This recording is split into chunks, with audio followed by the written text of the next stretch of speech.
Welcome to the Natural Super Kids podcast, where you will discover practical strategies to inspire you to boost the health and nutrition of your kids.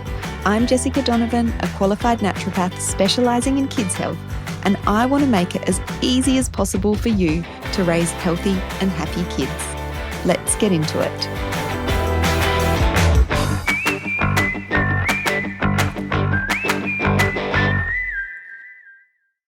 Hello, everybody, and welcome back to the Natural Super Kids podcast. I'm so happy to have you join me for this episode all about ear infections today. Now, ear infections are so common during winter, so I want to give you some really good sort of solid advice as to what we can do to prevent ear infections in our children and also to treat ear infections in our children as well. So ear infections are the number one reason that children are prescribed antibiotics.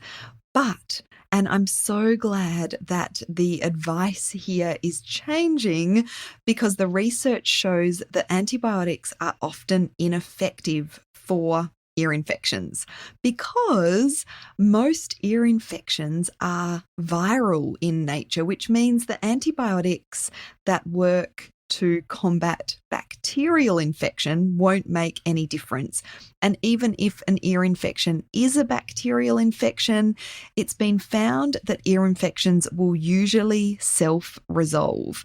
So most of the time, it is not necessary to use antibiotics. And I think, medical practitioners and GPs, general practitioners, have come a long way on this in the last couple of years. And the standard is the Australian guideline actually recommends against the immediate use of antibiotics with ear infections. But it has taken, medical practitioners a bit of time to catch up in terms of the advice that they give daily to parents who are visiting their offices with kids with ear infections. And look, this is important because, yes, antibiotics definitely have their place. And I've said this before, I'm grateful to be a parent in this day and age where we do have access to antibiotics if and when necessary. But antibiotics definitely have a lot of downsides as well. One of the big ones being that they are killing the good bacteria within the gut microbiome of our children. And this, can really impair immunity long term. So we definitely want to be careful when deciding whether to use antibiotics or not when it comes to our children. And as a, naturopathic practitioner, what we see often here at Natural Super Kids is kids that are on what we call the antibiotic cycle. So they get prescribed antibiotics and they take antibiotics for an infection, sometimes warranted, sometimes not. And those antibiotics, do negatively affect the gut microbiome, which negatively affects the strength of the immune system. So then they end up with another infection on another course of antibiotics. And so that cycle goes. So we really want to, use antibiotics if and when necessary. But when it comes to ear infections, as I said, the Australian guidelines recommend against the immediate use of antibiotics with ear infections. It's best to sit back and observe. But in the meantime, there are certainly things that we can do as parents to increase our child's chance of being able to fight off, the bacteria or the virus that is causing the ear infection.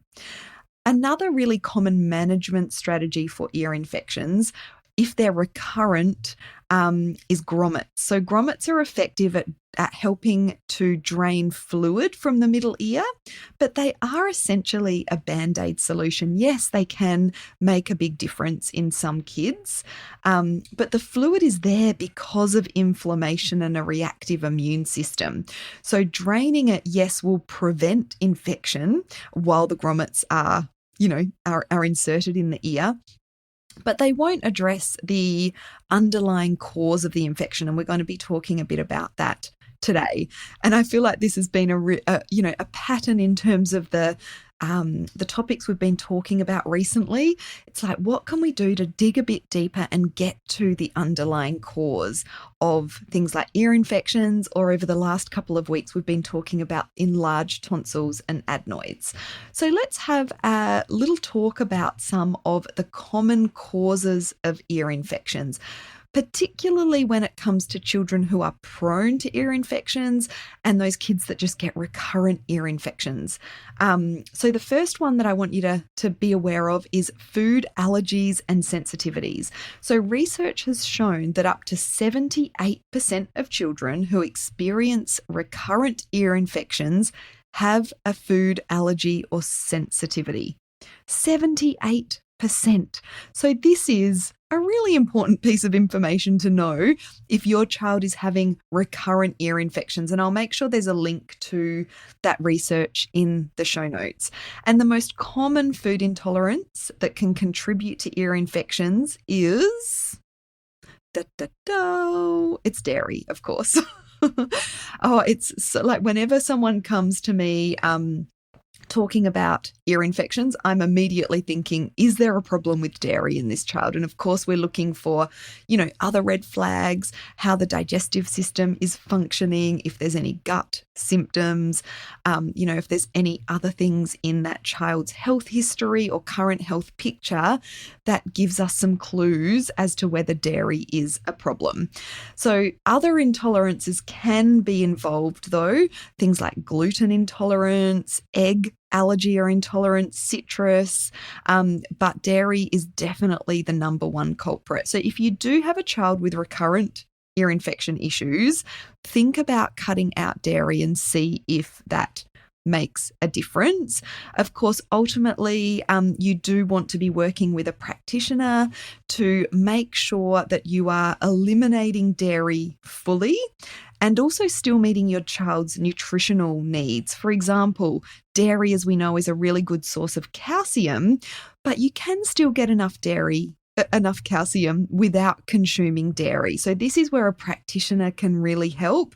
Look, if it's for the short term, it's probably not too much of an issue, but if you need to keep your child off dairy for the long term, then you definitely want to make sure that they're getting enough calcium through food, and maybe, supplements are warranted here. So a practitioner can really help you to make sure nutritional needs are being met when excluding foods from the diet. And it's always really important to think about long-term, how can we help this child tolerate dairy again? And so a practitioner can help with that, as opposed to let's just cut out dairy, the ear infection problem's gone. But, it's not potentially that easy to keep kids off dairy long-term. So we can certainly help with those kinds of, problems and navigating that here at Natural Super Kids via our convenient online bookings for appointments with our naturopath or nutritionist. So there is the, food allergies and sensitivities. When we're talking about common causes of recurrent ear infections in children, and even the one-off ear infection in a child, the next thing I want to talk about is vitamin D. Vitamin D deficiency is really common in kids that are getting ear infections. And even in Australia, where it's, sunny in a lot of places most of the year, vitamin D deficiency is still a big problem in adults and kids. This is partly because many kids don't play outside enough. So they're not exposed to the sunshine, which is our main sort of source of vitamin D. The immune system needs vitamin D to function properly, and without enough vitamin D, it can't protect against viruses and bacteria properly. So in kids that are vitamin D deficient, we'll see more of these infections like ear infections. So, we can also get vitamin D through food sources, and, putting all of that together can be quite tricky. So making sure your child is getting adequate sunlight exposure, particularly in the winter months where it gets a bit more tricky. Try and encourage kids to be outside in the midday sun, rolling up their sleeves, taking off hats if it's warranted, if it's not too sunny, to try and maximize that vitamin D exposure. And sunscreen, we need to understand, does impact the amount of vitamin D that a child will be kind of getting from the sun. So if you're, really big on sunscreen and even applying it in the middle of winter, you might want to think that. And my sort of general rule is if the UV index is under 3, then you might want to think about, rethink whether sunscreen is necessary. That's my rule with my 15-year-old who's out and about on his bike a lot. He leaves home early and isn't getting back until later. This is what I'm always reminding him: check the UV index. If it's under 3, you probably don't need sunscreen. If it's over 3, you need to put sunscreen on before you go out today. So it's a good little, a good little guide as to whether sunscreen is necessary. So the last common cause of ear infections that I want to talk about is impaired immunity. So there are many nutrients to consider that are important when it comes to our kids' immune system. Things like vitamin C, vitamin A, zinc, and there's so many more that power our kids' immune systems. The problem is a lot of our kids are lacking in these important micronutrients that power their immune systems, and that will mean they will have a higher risk of developing an infection, including an ear infection. So remember that ear infections are usually a secondary infection that comes after a viral infection. So a child's had a cold or a flu and they then get an ear infection. You don't catch an ear infection from another child. It's a secondary infection. So the first infection, blocks up the nasal passages and the ears, leaving them vulnerable to infection.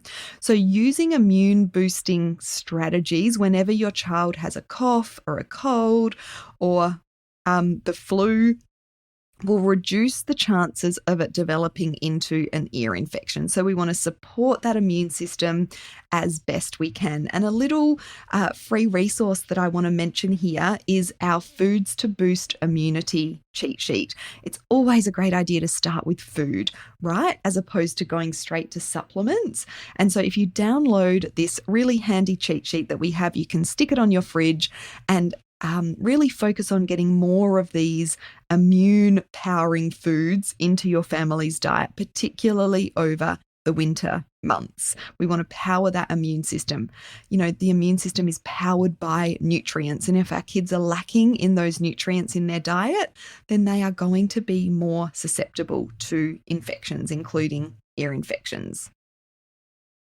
Now, before we move on to my recommendations when it comes to natural treatments for ear infections, I just wanted to also mention back on vitamin D, we have a podcast episode that delves into vitamin D in more detail. So I'll make sure that is linked in the podcast show notes. And as I said, we've got that Foods to Boost Immunity cheat sheet that you can download as well. We also have a podcast episode on antibiotics if you want to learn more about how to help your kids recover if they need to take antibiotics, but also, a bit more detail about that antibiotic cycle that I was referring to before. So let's move on to the natural treatments and how we can address ear infections more holistically in children. So first up is to identify any food allergies or sensitivities. So you don't have to do a heap of testing generally to be able to manage this. If you work with a practitioner, what we do here at Natural Super Kids is we do thorough case taking. As I said, there's little hints and red flags as we're taking the case history of our clients that will tell us, dairy's potentially an issue here. Maybe we should trial a period, of dairy elimination and see how that goes. So Yeah, you can try and guess as a parent, but it can be a bit tricky. So working with a practitioner can really help here. If your child has a history of allergies and atopic conditions such as eczema, and asthma and dust mite allergy or hay fever, those sorts of things, then it's likely that, food allergies or sensitivities are contributing to their ear infections. So once the foods that the allergy foods or sensitivity foods are identified, you want to remove them from your child's diet for a period of time, but you also want to work on improving that allergy tolerance through working on gut health and the immune system. And again, this is where that holistic approach comes in. It's not just a matter of removing that food from the diet forever more. It's a matter of, optimizing that allergy tolerance so a child can tolerate that again sometime down the track, hopefully sooner rather than later. The next thing you want to be thinking about is adding in immune boosting nutrients. As I said, the immune system is powered by nutrients: vitamin A, vitamin C, vitamin D, zinc, and so many more. And incorporating them into the diet by focusing on more whole foods, less processed foods is a great starting point. If your child does experience recurrent ear infections, a supplement might be warranted. A zinc and vitamin C supplement, for example, or a cod liver supplement that has omega-3, vitamin A, and vitamin D. But it is really hard to give specific advice over a podcast format, obviously. So they're just some supplements you might want to think about. But again, getting some advice through a practitioner is really helpful here. And if you've just got a quick question that you want answered, I just want to mention that we do have express consultations designed for that. Or you're looking for, some immune boosting supplements for your child. They're this age. You just want some recommendations of some good quality ones, then you can book an express consultation and we can address that. It is quite different from our more holistic or initial appointment, treatment plan appointment. Those express consults are designed for, a quick question to be answered or, for some recommendations for a particular supplement if you sort of know what's going on. It won't give us that opportunity to delve really deep into what might be going on and offer dietary advice as well. Probiotics can be really helpful in terms of supporting the immune system as well. Different strains do have different effects on the body, but the strain Lactobacillus rhamnosus, GG, or LGG for short, is one of the best strains out there for balancing the immune system and optimizing the gut microbiome. So you could give that a probiotic with the Lactobacillus rhamnosus strain in there a go as a way to get started. So we want to be identifying those food allergies or sensitivities, adding in immune boosting nutrients both in the diet and potentially in supplement form as well. And then we can also look at natural topical treatments that can be really effective and great for ear infections as well. One of our really popular home remedies in our Natural Super Kids Club that we share with our members is a garlic oil that you apply internally straight into the ear. There are definitely some do's and don'ts with that. So I'm not recommending that you go and kind of, make your own garlic oil and insert it. The one thing that you really need to be careful of is making sure that the eardrum is not perforated. We definitely don't want to be inserting anything into the ear if the eardrum is perforated. But garlic oil, and there's a herb called mullein that comes in an oil form as well, mullein, that can be really effective for ear infections as well. So just as a little side note, there are these kind of topical treatments that you can use within the ear that can really help to address ear infections as well. I really love the herb eyebright. which has anti-catarrh properties. It reduces congestion in the ear, and in the ear, not in the year, in the ear. And children can sip on an eye bright tea or take it in a tincture form. So that one, generally I would recommend that you take that internally as a way to, as part of the picture when it comes to addressing ear infections in children.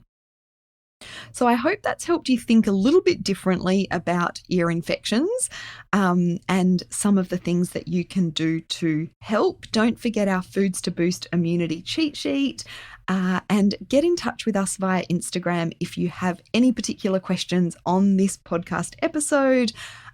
We would love to help. Thank you so much for listening, and I'll be back next week.